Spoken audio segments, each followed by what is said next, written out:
Welcome you to the Wealthy Place Church, where we believe the spiritual and practical will come together to help you find your wealthy place in God.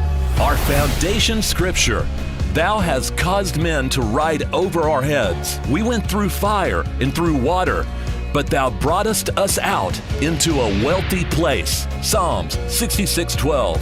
Now, let's go right into the service. This is Dr. J. Calvin Tibbs welcoming you to the Wealthy Place Church. Wherever you're watching, wherever you're observing, I want to say thank you, and I hope you say the same thing to Dr. H. Michael Chitwood. What a blessed honor to be here. There was a time, according to the scripture, that they rolled over our heads, but God has brought us into a wealthy place, and that's where you are. So I'm going to talk to you about the fact that you're in this wealthy place. The reality of that place is that there is a changing landscape that's happening. It's going on as we speak. No matter what your particular situation is in your house, don't be concerned. The landscape is changing. So I want to talk to you about a couple of things that I believe are going to really benefit you, because a lot of this was actually spoken about, or if you will, anticipated or prophesied by the business world long before now. Can the business people actually prophesy? You better believe it. Because the gifts of prophecy and the gifts of healing that occur and anything that goes on can actually be transferred from God to the person with or without their relationship with God, which means for you who have a relationship, how much more should you be moving ahead in the midst of a changing landscape? So way back in 2017, Mark Zuckerberg met with and spoke to the Harvard Business graduating class. And what he said was, in about 3 to 5 years, there will be a dismantling of the nation's economy as we see it. And this was the specific quote that he said. Millions of jobs are going to be lost. Not thousands, not hundreds of thousands, millions. And you know what he said they would be lost to? Robotics. Correct. Artificial intelligence. Remember that Will Smith movie, I Am Robot? Well, guess what the robots are doing? They are changing the landscape of America because there's a global shift that's happening. Don't want to get there. That's for a later time. But the reality is, if let's just look at 300 million people in America today. The globe is about 8 billion, but in America, about 300 million. 10% of 300 million is 30 million. So let's just say that 30 million jobs are lost in America due to artificial intelligence, also known as the things that are happening in the technology world. My first question to you is, I know you have a relationship with God. What kind of a relationship do you have with yourself and the Lord concerning this changing landscape? Because I tell you, a prayer life is going to be great as long as it goes with skills. See, we got to get some skills. That's what's going on. We're not here just to get saved and launched. Otherwise, when salvation occurred, we'd all get born again, die, and go to heaven. Isn't it interesting? We are still here.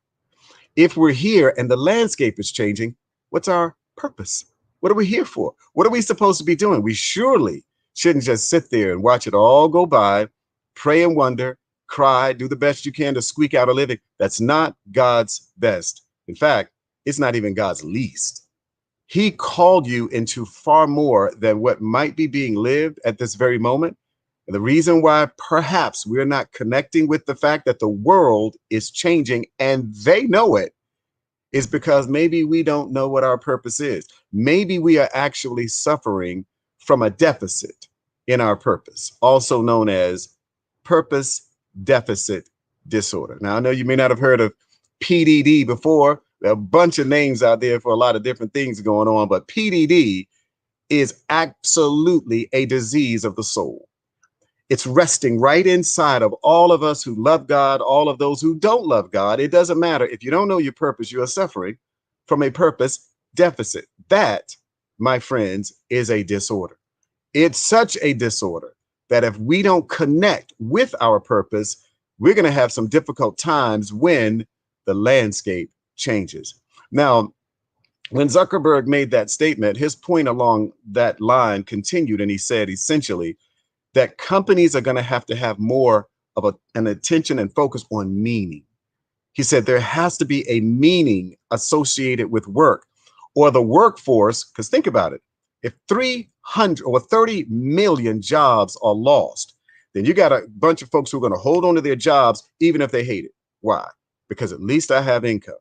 30 million jobs lost, not due to COVID, although COVID might be a good way to introduce this. Not trying to introduce any conspiracy theories, just trying to let you know the changing landscape is here. And so here's the first point I want you to know, that the landscape of jobs, because it is changing, is requiring of us an awareness, like Zuckerberg said, of our meaning, of our purpose. And you know where that's found, right?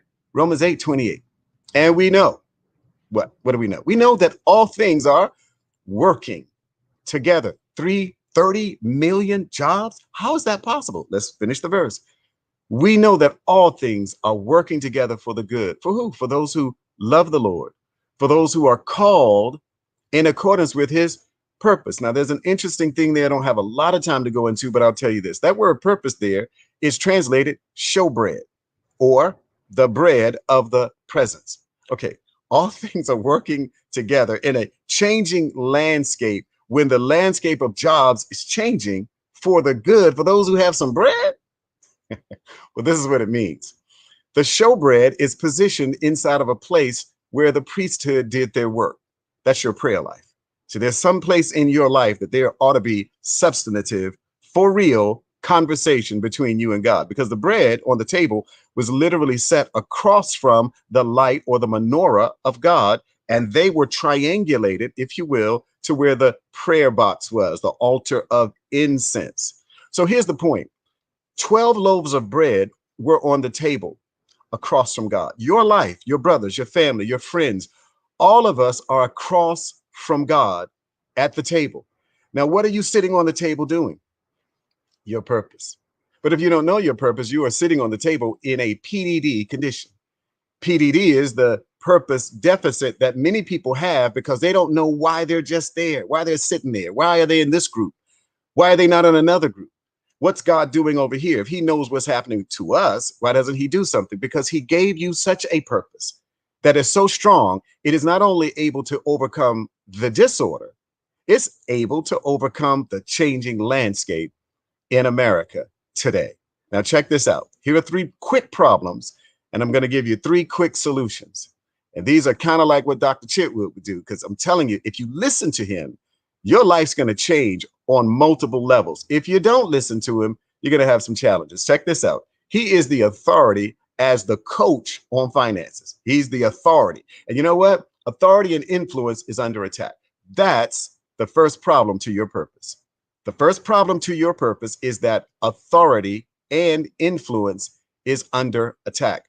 If it's under attack, that means that you got to fight to keep the influence and the authority that you have. But if the jobs are lost and your meaning is lost, no wonder people are not going to know what to do. They're not going to know where to go to find work or what to do to find, here you go, a job, when God did not create us just to give us a job. And if we think that's all we're here for, we are suffering from a disease in the soul called purpose deficit disorder. All things work together. Let's say that verse again. To those who love the Lord, to those who are called in accordance with his purpose, what he has put you in the world to do. And you got to do it. And you got to do it well. You got to understand your authority. Your authority always yields some type of influence. We've got to know, you've got to know that as a man, as a woman, and there are only 2 genders, by the way, whether you're a male or a female, you have been given authority, and it's all in your body. It's all in your body. I'm going to hit them real quick, but right now, I just want you to know that there's a problem with helping people understand that your body is already telling you the place where your authority resides. Wherever your authority is, that's where your influence is. And that's exactly what, new term, the coalition is attacking. I'm going to talk about the coalition some more in a minute. The coalition wants control of your mind because it needs you to go along with the changing landscape where you are if you will, the blades of grass that get cut. You are the trees that get pruned. I'm trying to put something, a tool in your hands so that you can move beyond the trap of the coalition. Number two, there is a competition for content placement. Content placement is information that comes into us. And if you are the average person like we are, over 2,000 advertising parts occur in your brain, our brain, every single day. 2,000 pieces of advertising, I'm going to call it content, every single day for the Christian, for you, because the world is competing for the authority and the influence, and they are competing for control of the placement of their content. You know, Jesus said it like this: all this in the world, the lust of the eyes, the lust of the flesh, and the pride of life. So what he's saying is that the content is designed to create a longing for what we see, for what's deep inside of us, and the lust of the eyes, the lust of the flesh, and the pride of life, so we can brag about some things perhaps, or feel really good or protected or insulated from the world because we own something. The reality of what the Lord is trying to tell us is that there is a competition for the content placement. The kingdom wants to put content inside of us. The world, I'm calling it the coalition, wants to also put content inside of us. We got to know, with our authority, the influence that we have in the midst of a changing landscape, that we literally have the power to know which content is best for us. Because listen, if you don't know which content is winning, then you're probably not getting the content that wins. I'll say that again. If you don't know which content is winning, you are probably getting the content that does not win. Why? Because they are constantly on our phones. They're on television, at the movie theater. This little thing right here, I'm telling you, it is a billboard. It is a computer. It is anything that can be transferred by content, which is the third point.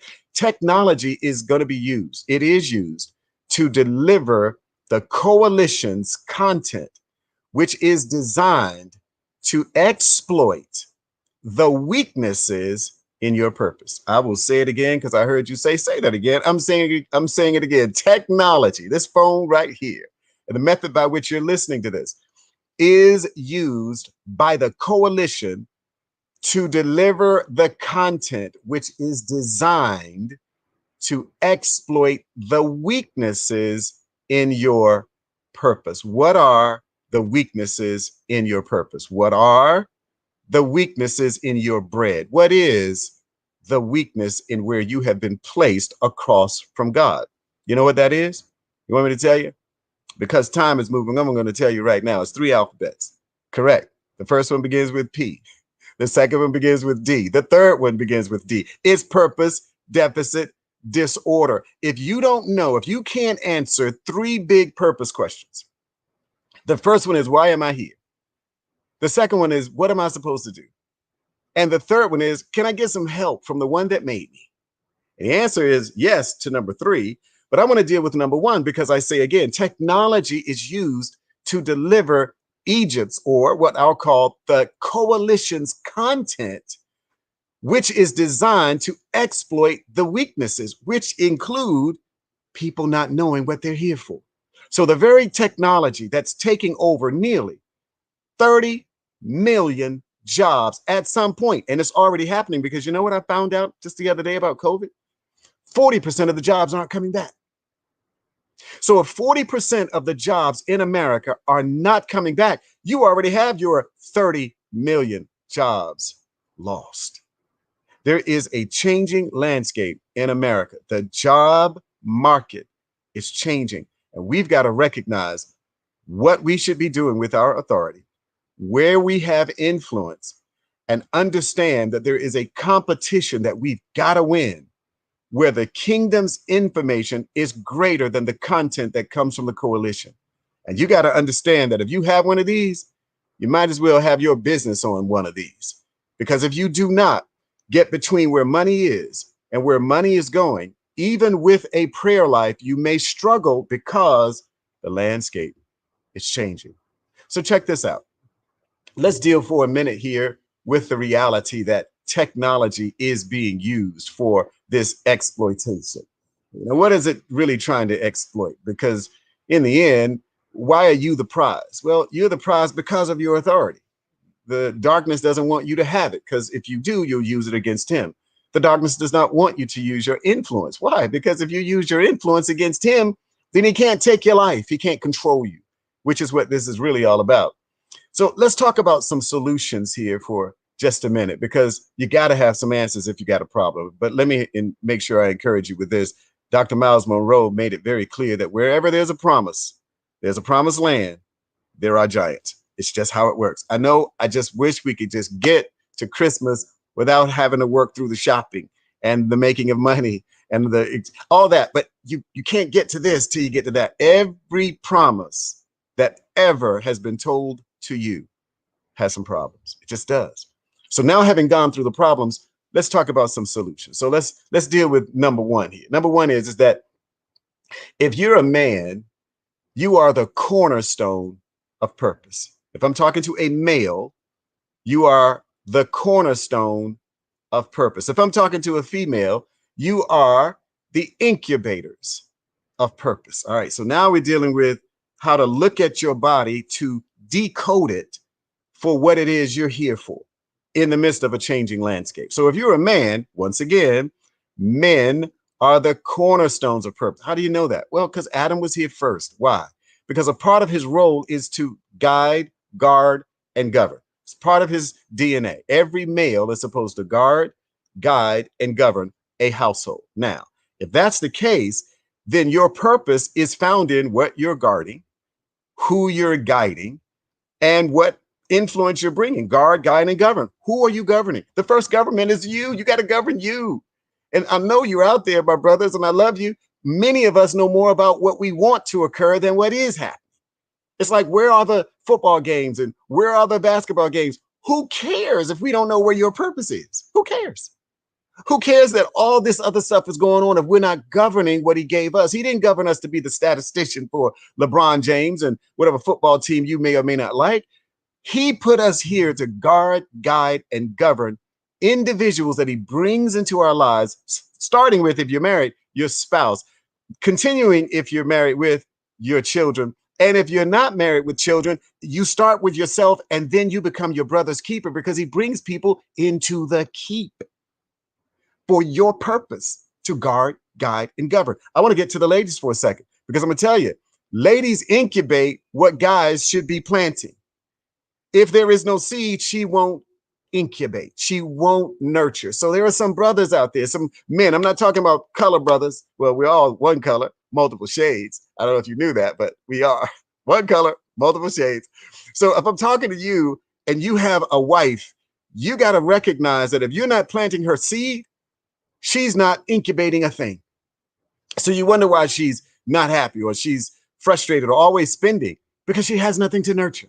You must plant seed. That's a part of your purpose. That's how you break purpose deficit disorder. Because I'm going to tell you, one way the lust of the eyes, that the purpose of the coalition works, is that it puts things out in the appeal that you're supposed to respond to like it's right. Why is it right? Please don't get me wrong. I like different colors that go in houses. I watch HGTV with my wife and the whole 9 yards. But I will sit there sometimes and I'm like, why is gray in now? And then 4 months ago, why was gray out? I know they extend it to about a year because they want to make as much money as they can. And then later on, you know what? You got gray? I know you don't have no gray in your house. It's blue. Blue's the new gray. Really? So then we run to Home Depot, we run to Lowe's. No! Forget all of that stuff. Why do they have to tell us what to do? I'll tell you why. Because they know their purpose. And anytime they can exploit, or better yet, exploit, there it is. If they can exploit anything, it's a person that doesn't know their purpose.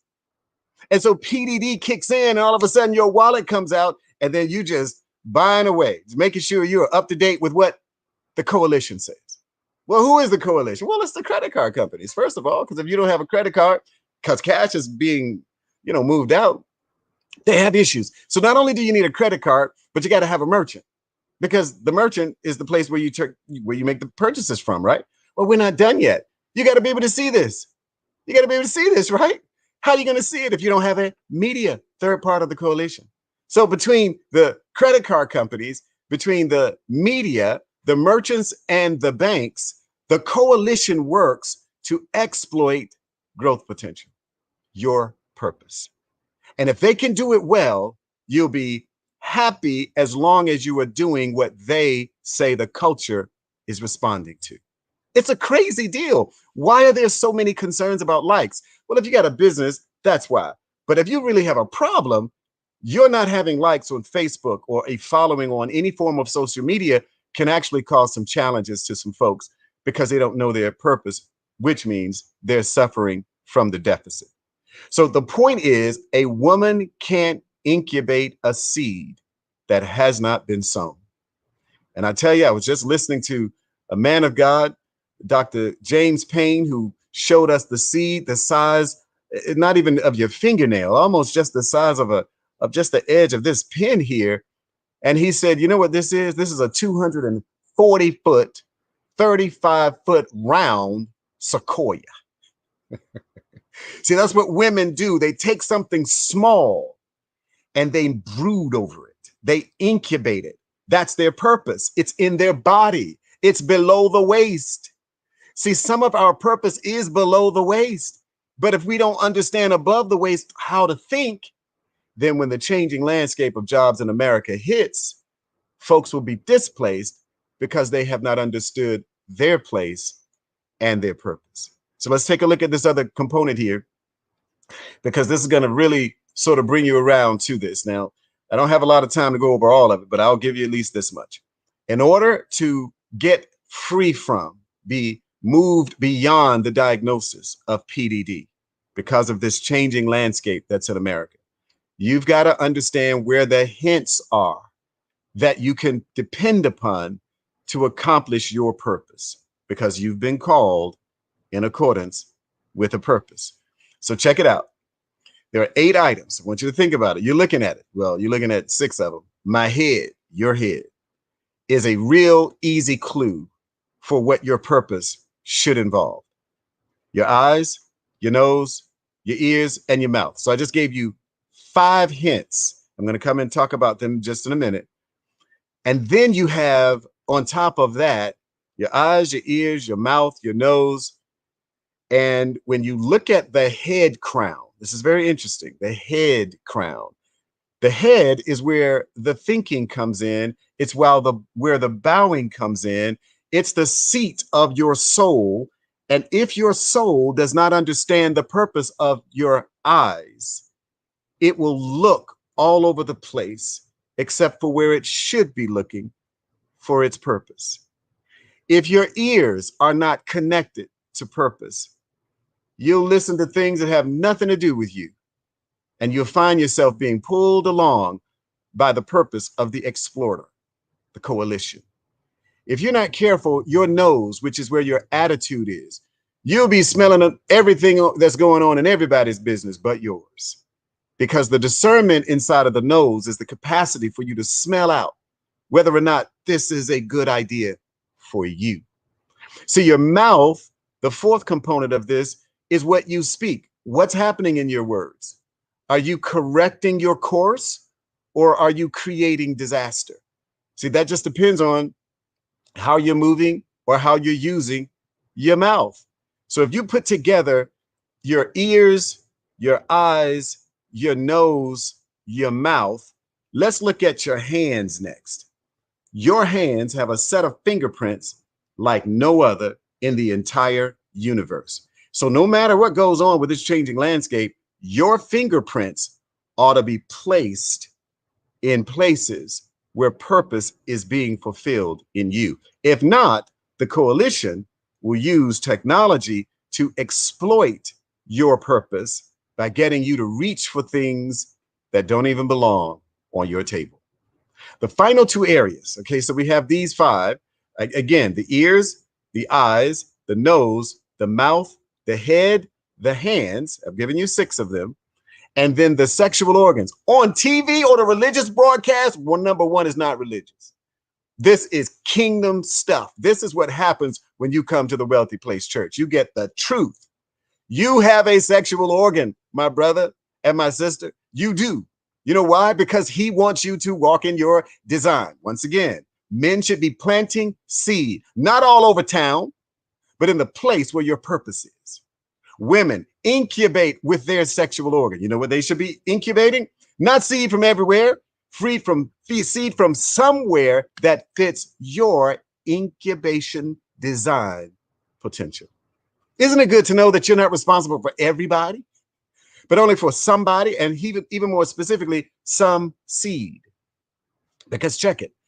Some relationships, and this isn't sexual in this context. It is if you're married, but generally speaking, if you have a sexual organ that is a male, you're a giver. If you have a sexual organ, you're a female, don't you turn off. Don't you turn off. Don't you turn off, because we're talking about the body that you have. You have a body, and your body is supposed to be functioning spiritually as well as naturally. And I am saying, if you are a woman, you incubate what God is interested in putting in your belly. See, this is great. Now listen, please know this, ladies, real quick, because I just heard this in my heart. When the baby grows up, stop incubating. Start coaching, teaching, training, mentoring. Don't treat that grown boy man like he's a boy. You are messing with his potential. See, if you treat him like he was in the developmental stage, then you'll never see him through to completion, because one, you're depending on him receiving from you. Come on, son, get up, go get a job. See, all that stuff, if you've done your job, he's now in position to do his, because again, he was called to your belly in accordance with purpose. So I'll just say this real quick. If you're still praying, you're right. But if you're covering, I know we're supposed to, deal with this process of looking out for one another. Please recognize that when the Lord is finished with the training that should have been done back in a certain phase, you may as well move on to the next phase. Otherwise, you're out of purpose, and then you get pulled out of purpose. That's why Jesus, when he was in the pool of Bethesda, he didn't heal everybody. It's a very powerful principle. There were sick, lame, blind, and halt. And if you read the verse, it says a multitude of sick people. When you heard that same term about those who were being fed the fish and the loaves of bread, thousands. So if you're talking about thousands of hurting people, why wouldn't Jesus just go from person to person, laying hands, speaking words? I'll tell you why. Because all of them were in purpose deficit disorder, and none of them wanted to come out. Well, how do you know that? Because he only healed one person, and he's the healer. So if the healer is there, wonder why the man that did take up his bed and walk, why didn't the blind person who now has accentuated hearing recognize something happened? And why didn't he call out to say, come here? Because he had purpose deficit disorder. You know what he thought his purpose was? Only to wait for the water to stir by the angel. And then even this man said to Jesus, I don't have any help. If you can give me some help, I can get to the water. Jesus' question wasn't about, do you need help getting to the water? He said, do you want to walk? But a guy in PDD said, I don't have anybody to get me to the water. Every time I try, and I've been here many, many years, somebody beats me to the water. Jesus didn't talk about water. He didn't say anything about water. He didn't talk about aspirins. He didn't talk about the space shuttle. Jesus talked about, what do you want? See, people who know their purpose know what they want, because what they want fits their purpose. People who don't know what they want are suffering from a disease in the soul in the midst of a changing landscape called purpose deficit disorder. Finally, the guy woke up and said, after Jesus said, do you want to walk? The man said, yes. He said, then get up. Are you kidding me? Is that easy? So it is with these 8 anatomical hints. It's that easy for you to start looking at the things that support your purpose, reaching for the things that support your purpose, listening to what helps develop your purpose, sniffing out the attitude that best supports your purpose, speaking what lines up with course correction and narrative protection, which then takes me to your feet. The final of these 8 anatomical hints to get you out of PDD and into the full design that belongs to you, because there is a design that belongs to you. So check this out. Where are your feet taking you on a daily basis? Not physically even, but where is your whole mind going? Where is your thinking? Where is your body going because of your feet? If it's not bringing you peace, you're in trouble. And I'm going to finally conclude with this. You really want some peace? Start serving. Another way to serve is to give. You have an opportunity to give every day in your life. And I'm going to give you a moment to give even now, because Purpose deficit disorder indicates that a person does not recognize that their body is designed to give value to the generation you are assigned to. So listen, you got a church named Wealthy Place Church, that ought to tell you what's going on here. Not poverty. It's not Poverty Place Church. It's Wealthy Place Church. You know why? Because the King lives here. If you want to give, you can check this number out, 1-800-854-5891. Once again, call 1-800-854-5894. And someone will come on the line and bless you to help you be a blessing. If you want to give, go to wealthyplacechurch.org. It's a fantastic place to give. Why? Because of the seed. See, the coalition has seed that leads to them benefiting. But the kingdom has seed that blesses the citizen, because the king has everything. He owns it all. He owns you. He owns the cattle on 1,000 hills, and he owns those ideas that are inside of your mind. If this is your church home, 1/10 of your earnings come here, and you want to be here. You want to be right here where you can give. If this is not your church home, but you see the value that you received today and every week that you listen, then you want to go to wealthyplacechurch.org, and you want to give a seed that moves in the direction of your purpose. I hope this helped you out, because we're talking about the changing landscape, and you're in it, and I'm in it. And we got to know something that the world doesn't know and use something that the world uses. They understand the exchange of value. They get value with the product. You pay for it. You're happy. They're happy. We have seed. When we sow it, it takes care of all of our need. So I'm excited that you were able to join us today, and I'm fully thankful to Dr. Chitwood for the opportunity to be here with you again at the Wealthy Place Church. We were there at the inaugural service, and we're super excited to continue to partner with you, because you are flat out powerful. And may the Lord bless you. May the Lord keep you. May the Lord make his face shine upon you, be gracious to you, lift up the light of his countenance on you, and give you his shalom. Bye-bye. Thank you for joining us. Go to wealthyplacechurch.org to give your tithe and sow your seed.